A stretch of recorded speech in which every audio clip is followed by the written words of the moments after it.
The Hercules C-130 drifted away into the gray Arctic sky, leaving behind nothing but the roar of its engines and a swirling cloud of ice crystals. Mark stood on the frozen runway of Station Zero, his boots crunching on snow that had been packed hard for centuries.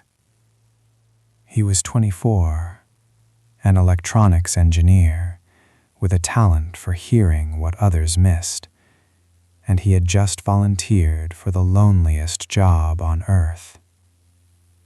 "Welcome to the end of the world, kid," Sergeant Miller grunted, tossing Mark's duffel bag into a rusted snowcat. "The sun sets in 3 days. After that, it's just us, the radio towers, and 6 months of darkness." Station Zero wasn't on any public map. Officially, it was a weather research outpost in northern Greenland. Unofficially, it was a listening ear aimed straight at the North Pole, designed to catch the faint acoustic signatures of Soviet nuclear submarines moving beneath the ice caps. Mark's workspace was a cramped circular room filled with glowing green oscilloscopes and towering racks of reel-to-reel tape recorders. His job was simple: wear the headphones, filter the static, and log the pings. For the first week, the silence was absolute. The only sound was the wind howling through the antennae like a dying animal. But on the 8th night, during a massive solar flare that painted the sky in haunting ribbons of green and violet, Mark heard it. It wasn't a submarine. Submarines had a rhythmic, mechanical hum. This was different. It was a series of sharp, melodic clicks, followed by a long, low moan that sounded almost organic. But it was coming from a frequency reserved for encrypted Soviet transmissions. "Miller, you seeing this?" Mark whispered, pointing at the jagged green lines dancing across his screen. Miller leaned over, squinting. "Just atmospheric interference, Mark. The sun's acting up. Forget it." But Mark couldn't forget it. He began to isolate the signal, cleaning the white noise. When he sped up the recording, his blood turned to ice. It wasn't a code. It was a voice. A human voice, distorted and ancient, repeating a single coordinate over and over again. 82.5, 63.4, 82.5, 63.4. Mark checked the map. Those coordinates were 30 miles north, in the middle of a massive, unstable glacier. According to the records, there was nothing there. But as he stared out the reinforced glass window into the gathering gloom of the polar night, he saw a rhythmic flash of light on the horizon. Someone was out there, in a place where no human could survive the minus 50 degrees Celsius temperatures, and they were calling specifically to Station Zero. By the 10th day, the sun had officially surrendered to the polar night. The world outside Station Zero became a void of obsidian and bone-chilling wind. Inside, the hum of the fluorescent lights and the rhythmic clicking of the tape reels were the only things keeping Mark sane. "The storm of the century is coming, kid," Miller shouted over the roar of the ventilation system. "Check the exterior sensors. If the wind hits 100 knots, the antennae will snap like toothpicks." Mark stared at his monitor. The green signal was still there, but it had changed. The voice wasn't just repeating coordinates anymore. It was whispering his name. Mark. Mark. He ripped the headphones off, his heart hammering. Static. It has to be static, he told himself. But the frequency was clean. Suddenly, the lights flickered and died. The hum of the station vanished, replaced by a silence so heavy it felt like physical pressure. Then, the emergency red lights kicked in, casting long, distorted shadows against the steel walls. Generators down. Miller's voice echoed from the lower deck. Mark, grab the thermal suit. The main breaker on the exterior shed tripped. I need you to hold the door while I reset it. They stepped out into the airlock. When the outer door opened, the wind hit them like a freight train made of ice. The visibility was zero. A white wall of screaming snow. Mark gripped the frozen railing, his goggles fogging instantly.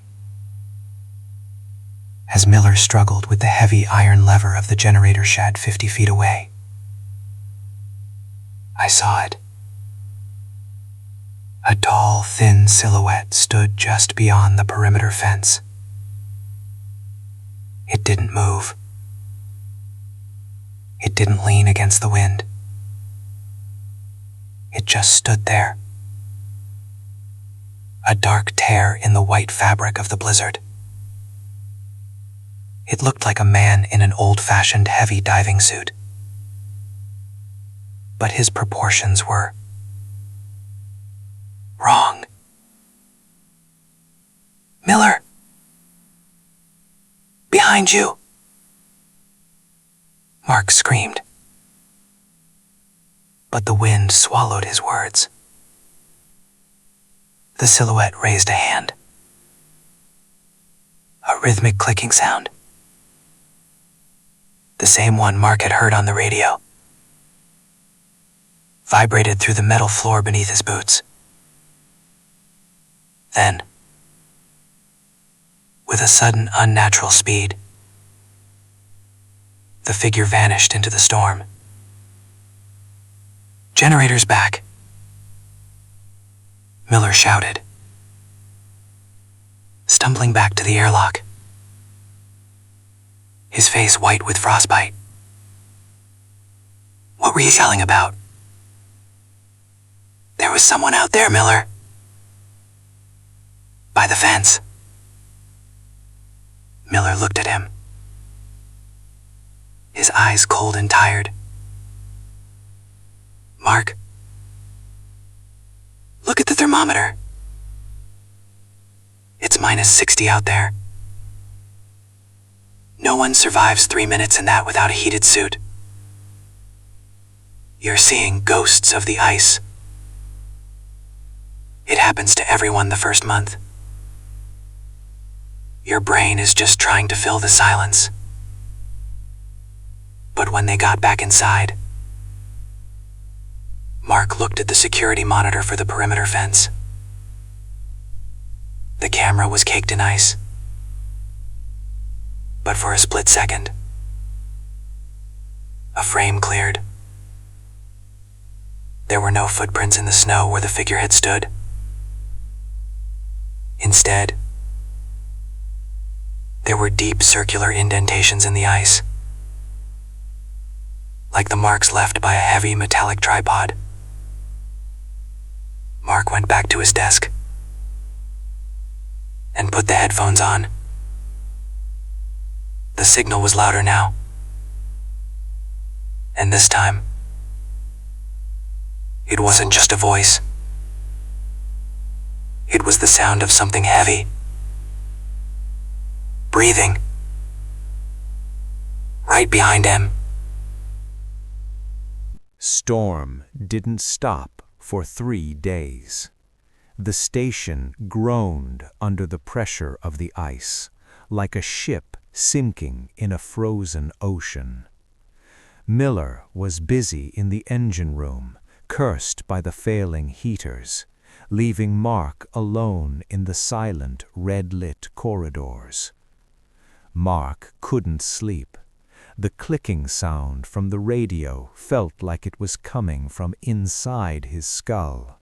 He needed answers. He took a heavy flashlight and headed to the archives, a flooded sub-zero basement level that even Miller avoided.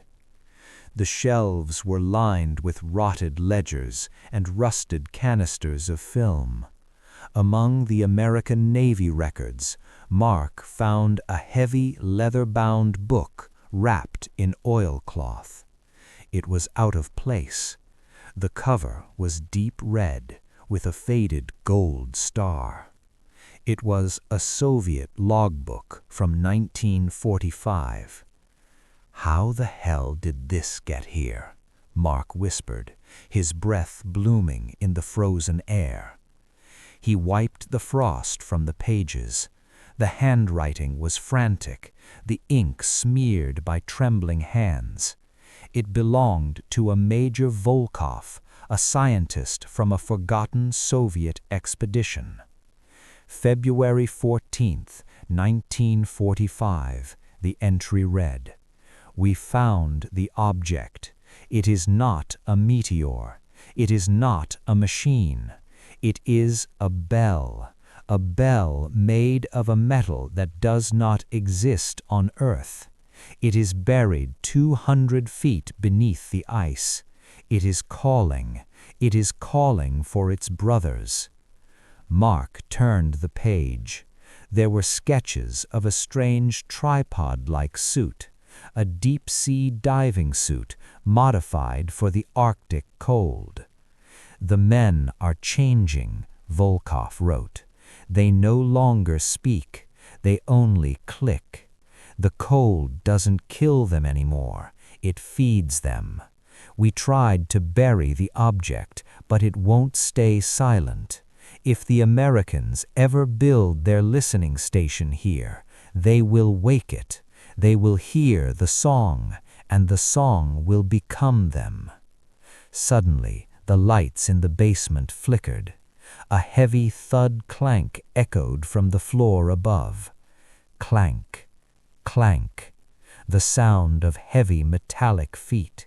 Someone was walking on the steel grating directly under Mark's head, but Miller was supposed to be in the generator room at the other end of the station. Mark looked up. Through the gaps in the metal ceiling, he saw a drop of dark, viscous liquid fall. It hit the floor near his boot. It didn't freeze. It stayed liquid, pulsing with a faint, bioluminescent green light. A shadow moved across the grating. It was the same long, distorted silhouette from the blizzard, but this time it wasn't outside. It was inside the perimeter. Mark turned off his flashlight. In the absolute darkness, the clicking sound grew deafening. It wasn't coming from the radio anymore. It was coming from the air vents. "Miller?" Mark called out, his voice trembling. No answer. Only the rhythmic, metallic breathing of something that had been waiting beneath the ice for 30 years. The thermometer on the wall was dropping fast. -10 degrees Celsius, -20 degrees Celsius, inside the station. Mark realized with horror that the life support system hadn't just failed, It had been systematically dismantled. The ice ghost wasn't here to kill them quickly. It was terraforming the station, turning it into a tomb of ice where only it could breathe. "Miller, answer the radio," Mark hissed into his walkie-talkie, but only the rhythmic clicking responded. He scrambled up the ladder from the basement, his fingers sticking to the frozen metal rungs. He reached the main deck, but the familiar corridor was unrecognizable. Thick, translucent ice crystals were growing out of the walls like jagged teeth, and they were glowing with that same eerie bioluminescent green. He found Miller in the galley. The sergeant was sitting at the table, his back to Mark. "Miller, thank God! We have to get to the emergency sled. The Soviets, they found something under the ice. It's—" Mark stopped. Miller wasn't moving. As Mark stepped closer, he saw that Miller's skin was covered in a fine layer of frost. But his eyes weren't blue anymore. They were solid, obsidian black. Miller's throat moved. A sharp click-clack sound came from his chest, but his lips didn't part. "The song," Miller whispered, his voice sounding like two stones grinding together. "Mark, it's so beautiful. The cold, it doesn't hurt anymore." Miller stood up, his movements stiff and mechanical, like a puppet on wires. Behind him, out of the shadows of the pantry, the massive silhouette emerged. The tripod suit. It was 10 feet tall, a mess of rusted Soviet steel and pulsating alien tissue. It didn't have a face, only a glass porthole that glowed with a blinding emerald light. The creature raised a metallic limb, and the air around Mark began to crystallize instantly. The oxygen was turning into needles in his lungs. Mark didn't think. He grabbed a flare gun from the emergency locker and fired. The magnesium flare hit the creature's chest, erupting in a fountain of white heat. The ice ghost let out a sound that wasn't a scream. It was a frequency that shattered every glass window on the deck. In the chaos, Mark dived into the maintenance tunnel. He had to get to the long-range transmitter. If he couldn't stop this thing, he had to at least warn the world. He crawled through the narrow, freezing pipes, the sound of Miller's heavy, rhythmic footsteps echoing right behind him. The man he knew was gone. There was only the hunter and the prey, separated by a few inches of steel and a world of ice. Mark reached the ladder to the radio tower, his last chance. But as he looked up, he saw the terminal was already active. Someone or something was already sending a message. But it wasn't a distress call. It was an invitation.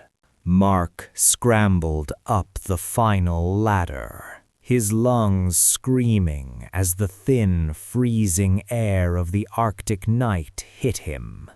He was on the roof of Station 0, 150 feet above the glacier. Above him, the Aurora Borealis was no longer green.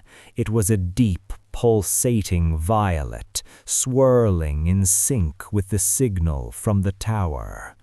The main transmitter was glowing. It wasn't sending a radio wave. It was projecting a beam of pure energy straight into the heart of the nebula. "Stop it!" Mark roared, reaching for the manual override. A heavy, metallic thud shook the platform. Miller, or what was left of him, stepped out of the shadows of the radar dish. His skin was translucent now, revealing dark, frozen veins. Behind him loomed the ice ghost, its emerald porthole fixed on Mark like a cyclopean eye. The clicking was no longer a sound. It was a physical vibration in Mark's bones. Join the song. The frequency hummed in his brain. Mark looked at the override lever. It was encased in 6 inches of supernatural ice. He looked at the flare gun in his hand, empty. He had nothing left but his grandfather's old Zippo-iter and a canister of de-icing fluid he'd snatched from the maintenance tunnel. "You're not Miller anymore," Mark whispered. He doused the ice-covered controls with the flammable fluid. Miller lunged forward with unnatural speed, his frozen fingers reaching for Mark's throat. Mark flicked the lighter. Whumph! The fire erupted, a brilliant orange defiance against the eternal blue of the Arctic. The ice ghost shrieked as it cracked. The creature let out a low, guttural moan. The fire was anathema to its world of absolute zero. The creature stumbled back, the heat disrupting its connection to the beam. For a split second, the emerald light in its chest flickered and died. Mark grabbed the lever and pulled. The transmitter didn't just shut down, it imploded. A shockwave of blue energy threw Mark across the roof. He felt the platform collapse beneath him. He was falling into the white void. A salvage crew from Thule Air Base arrived at the coordinates of Station 0. They found nothing but a blackened crater in the middle of the glacier. No bodies, no metal. Just a perfectly circular hole in the ice that seemed to go down forever. But in a small hospital in Anchorage, a man sat by a window. His hair was stark white, and his skin was perpetually cold to the touch. He didn't speak, he just watched the snow. The doctors called him a miracle survivor. They said he had Arctic psychosis. But every night, when the ward grew quiet, the man would pick up a small transistor radio. He would turn the dial until he reached the dead frequencies between the stations. And there, beneath the static, he would hear it, a faint, melodic clicking. Mark closed his eyes and smiled. The transmission hadn't been stopped, it had been redirected. He had sent the coordinates of the ice ghost back to where they came from. "They're coming for you," he whispered to the empty room. The radiator in the corner began to hiss. The frost on the window started to grow, forming the shape of a tall, thin silhouette. Mark wasn't afraid. He was the only one who knew the truth.